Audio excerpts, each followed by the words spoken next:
Ce samedi 24 juin, Léa Salamé présente le dernier numéro de la saison de Quelle époque. Mais lorsqu'elle n'est pas sur le lieu de tournage de son talk-show à succès, quels sont les lieux de vie qui comptent pour elle? Chaque samedi soir, elle a retrouvé avec bonheur le public de Quelle époque.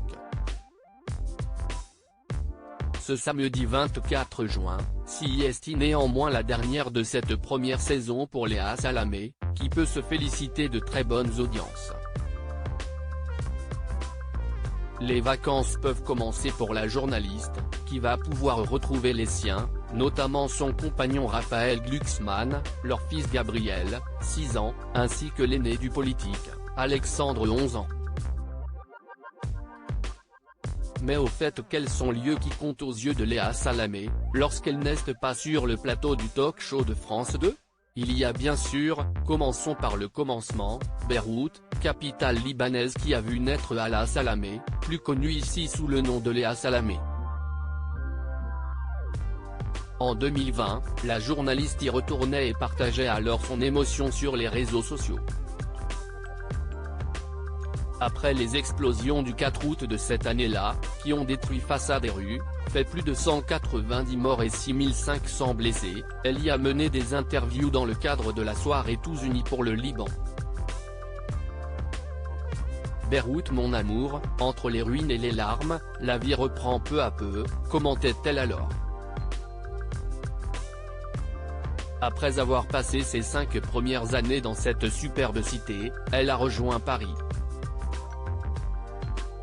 Un appartement modeste dans un chic arrondissement. Léa et Louma, sa sœur, vivent alors dans le chic 16e arrondissement de la capitale française, comme le rapporte Libération, dans un appartement modeste. Leur père Ghassan Salamé court les conférences pour les nourrir quand la mère est absente, à Beyrouth ou ailleurs. Ensuite, il y a New York dans le cœur de l'ex-acolyte de Laurent Ruquier.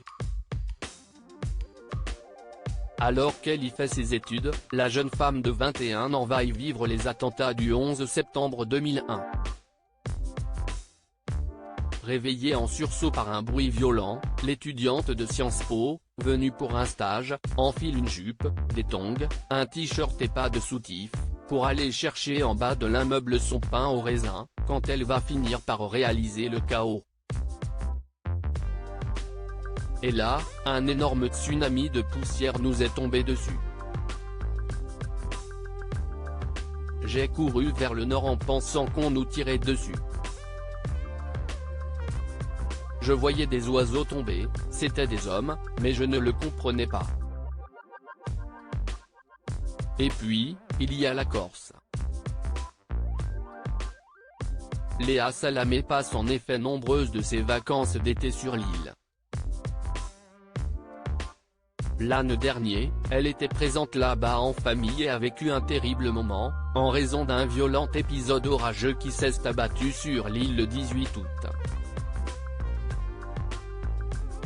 Mais cela n'a pas empêché la journaliste de passer un séjour paradisiaque. Merci la Corse, t'étais trop belle cet été, partageait-elle sur Instagram, avec de superbes clichés de paysages. Déjà en 2019, alors que le petit Gabriel faisait tout juste ses nuits, si est là-bas qu'elle était partie se reposer.